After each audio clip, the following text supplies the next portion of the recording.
नमस्कार, मी राजमुठी ब्रिसर ब्रिगेड जुन्नर तालुका अध्यक्ष.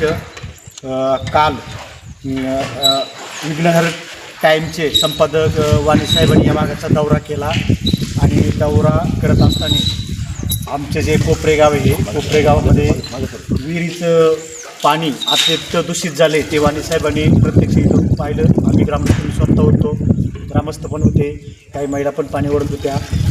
इथं असं आढळून आलं की हे पाणी पिण्यायोग्य नाही आहे. आता देखील तसंच पाणी हिरवं झालेलं पूर्ण. त्याने काल जे वाणी साहेबांनी बातमी केली त्या बातमीचा असर झाला आणि आज पंचायत समितीचे काही अधिकारी आणि तहसीलदार साहेब त्यांनी याच ठिकाणी दौरा केला. त्यांनी देखील ह्या विहिरीची पाणी केली असता असं निष्पन्न झालं की हे पाणी पिण्यायोग्य नाही आहे. एवढी भयान परिस्थिती आहे की हे पाणी सोडलं तर दुसरीकडं कुठेच या कोपऱ्या गावामध्ये पिण्याला पाणी नाही आहे. पर्याय एकच आहे, हे पाणी पिणे. याच ठिकाणी ह्या पाण्यामुळे अंगावर लहान मुलांना आजार पण येतात. घसा दुखतो, माझा स्वतःचा घसा दुखतो आहे, माझ्या कुटुंबातल्या 2 मुलांचा घसा दुखतो आहे. घसा दुखणे, जुलाब, अंगावर खाज येणे या अशा प्रकारच्या ह्या पाण्यातनं होते. पाणी आंघोळ पिण्यासाठी आम्ही हे वापरतो आहे. या बातमीचा असं जे अधिकारी आले त्या अधिकाऱ्यांनी दखल घेतली. त्या दखल घेतल्याबद्दल आम्ही कोपरे ग्रामस्थांच्या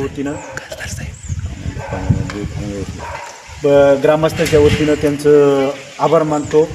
आणि खासदार साहेबांना आम्ही हे केलं की तुम्ही या भागाचा दौरा करा आजच्या आज. काल ग्रामस्थ इथं आंदोलनाला बसले होते कारण ही पाण्याची परिस्थिती अत्यंत गंभीर आहे.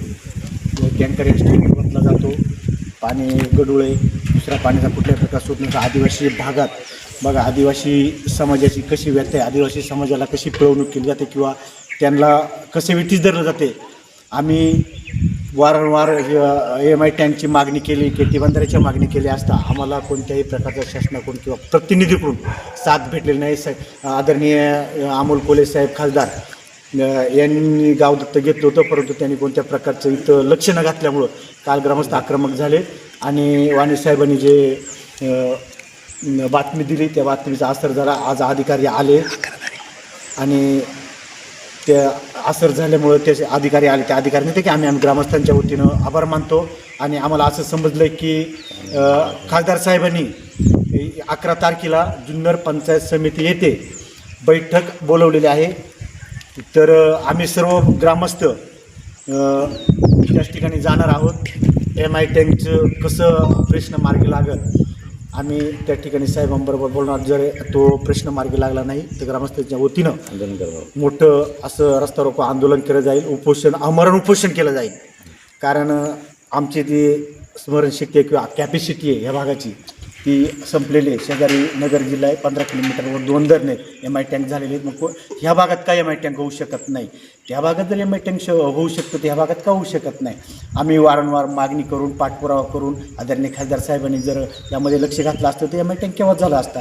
दत्तक घेतलेलं गावी 5 वर्ष साहेबांनी कार्यकाल झालेला आहे. आता पण खासदार साहेब, मी स्वतः खासदार साहेबांची म्हणजे ज्यावेळेस खासदार साहेबांची ब्रिसर ब्रिगेडची मीटिंग झाली तेव्हा साहेबांनी सांगितलं की आदिवासींनी मला सपोर्ट करा, तुमची 100% कामं करतो साहेब, आम्ही तुम्हाला सपोर्ट केला निवडणुकीसाठी. आता आमचं काम तुम्हाला 100% हे करावाच लागेल. आणि जर नाही केलं तर ग्रामस्थांच्या वतीनं तुमच्या ऑफिससमोर आमरण उपोषण केलं जाईल, नाहीतर रस्ता रोको आंदोलन तर 100% केलं जाणार आहे. आम्हाला 100% अपेक्षा आहे की हा प्रश्न तुम्ही 100% मार्गी लावाल अशी आम्ही अपेक्षा व्यक्त करतो. आणि आदरणीय वाणी साहेबांनी ह्या अन्यायाला वाचा फोडल्याबद्दल त्यांचं शतशः आभार मानतो. जय आदिवासी, जय बिरसा.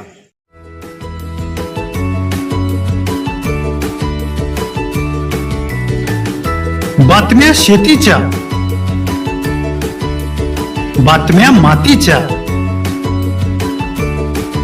बातम्या अन्यायाच्या, गुन्हेगारीच्या,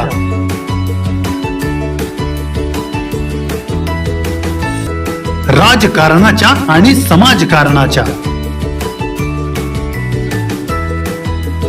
शोषणाविरुद्ध बुलंद आवाज, जनसामान्यांच्या हुंकाराची गाज, सत्कार्याला प्रोत्साहन, दुष्कृत्याला अनुशासन, निर्भीड, निस्पृह, सडेतोड, बेधडक आणि रोखठोक म्हणजेच विघ्नहर टाइम्स, शोध बातमीचा, ध्यास सत्याचा. आपलं चॅनल, आपली बातमी. सबस्क्राईब तर कराच, पण बेल आयकॉनवर क्लिक करायलाही विसरू नका.